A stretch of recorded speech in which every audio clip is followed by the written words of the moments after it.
Welcome to the Deep Dive. We're here to plunge into source material, cut through the noise, and really deliver those potent insights. And today, we're tackling a big question. Yeah. What makes companies and leaders, not just successful, but truly great and enduring? Exactly.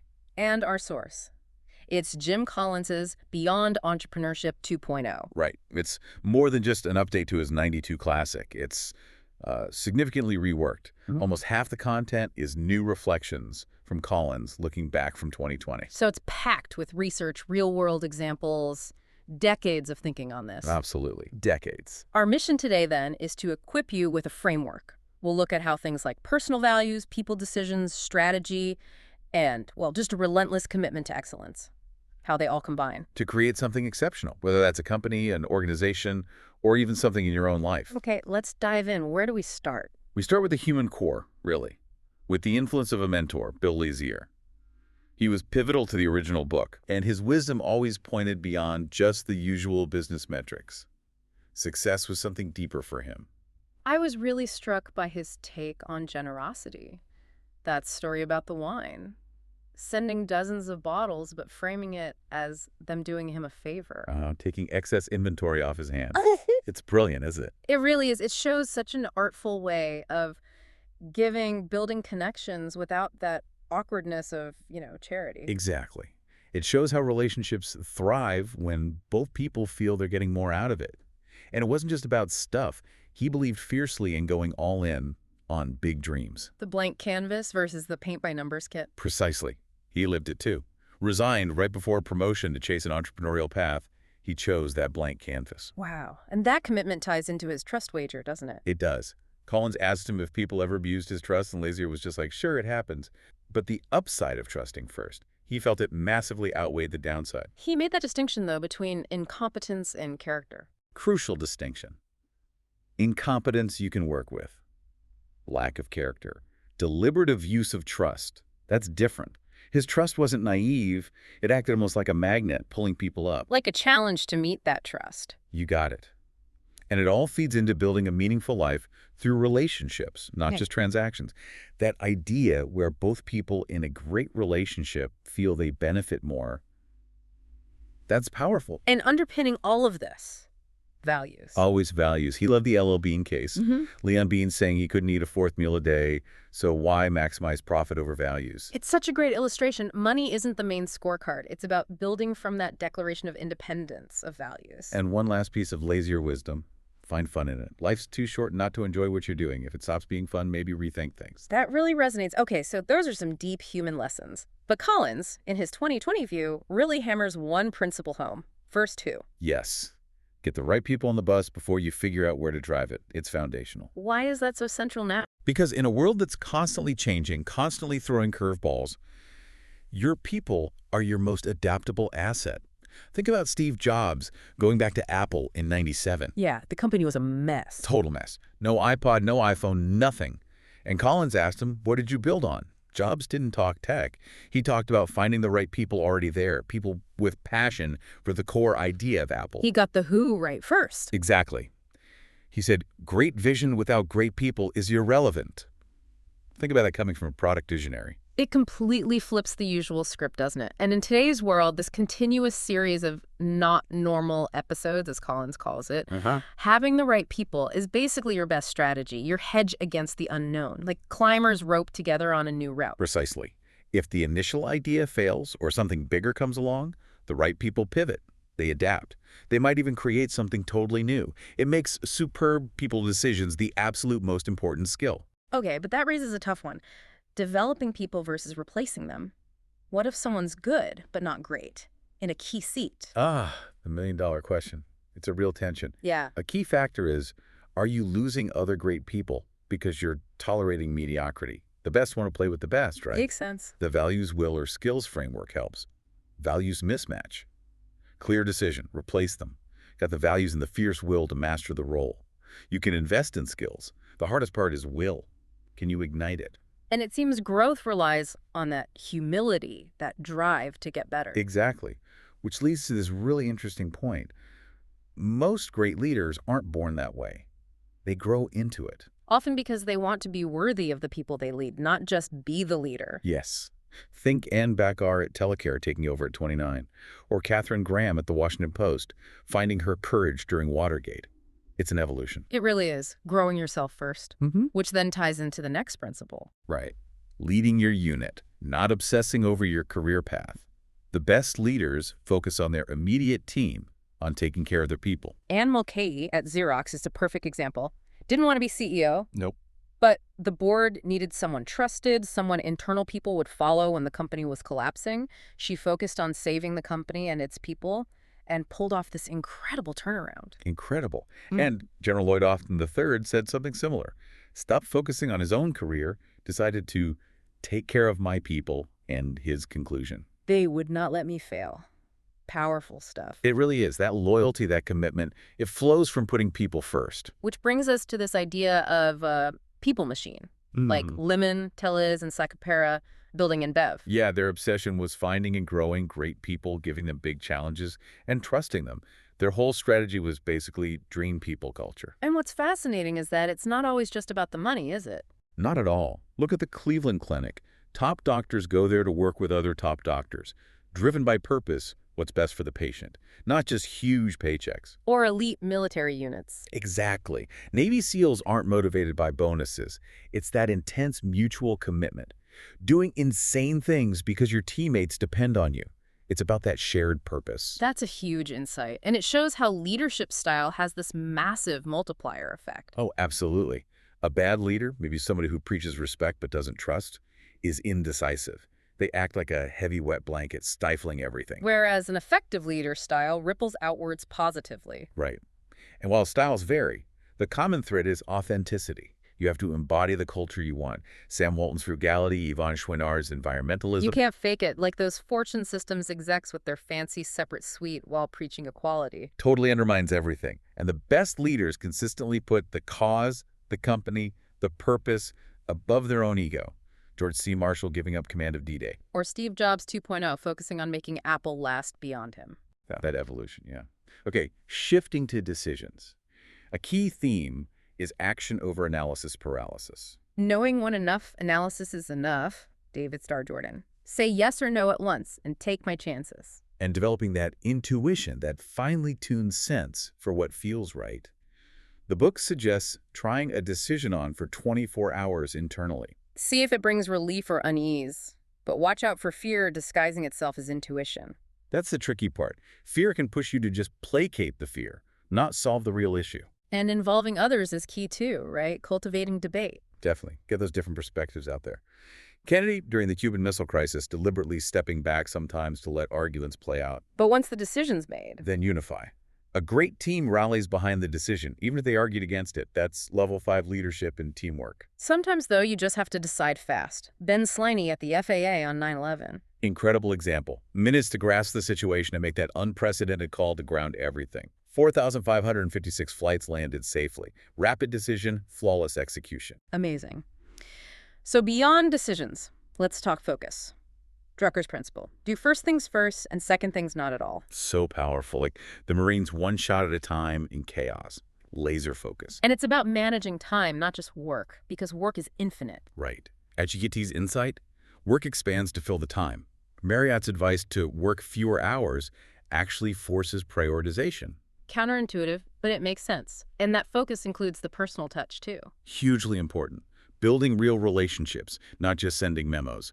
Nike and Michael Jordan, that wasn't just a contract, it felt personal. And it means staying connected to the ground level. Sam Walton chatting with dock workers at 2:30 a.m. Yeah, rejecting that detached executive bubble, making time for firsthand insight, listening. Which leads to that paradox. Right? Big vision and attention to detail. Yes. Bill Hewlett destroying that padlock. He wasn't about the lock. It was a powerful symbol of trust. It's hands-on, but not micromanaging every little thing, not controlling every pine needle. Exactly.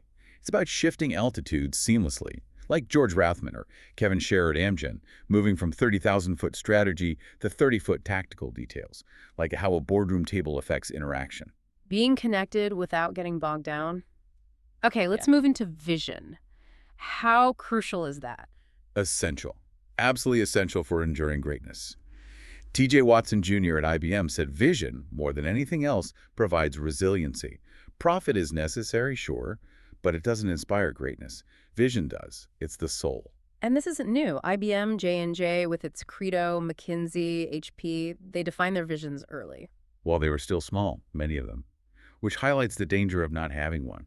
That manager launching a product that just felt wrong because they never articulated what they wanted the company to be. They were just following norms of growth, not purpose. Exactly. And without shared vision, you get infighting, turf wars, like MIPS computer nearly collapsing, or the Vietnam War analogy, tactical wins, strategic confusion because the overall mission wasn't clear. So you need cohesion, and the vision has to be institutionalized, right? Not just live in the founder's head. Absolutely. Tom Watson Jr.'s Constitutional Convention, Duncan Syme having to return to Vermont castings to embed the vision after it faded when he left. It has to belong to everyone. So the Collins-Porras framework helps define it. Core values and beliefs first. The bedrock. HP's respect for the individual.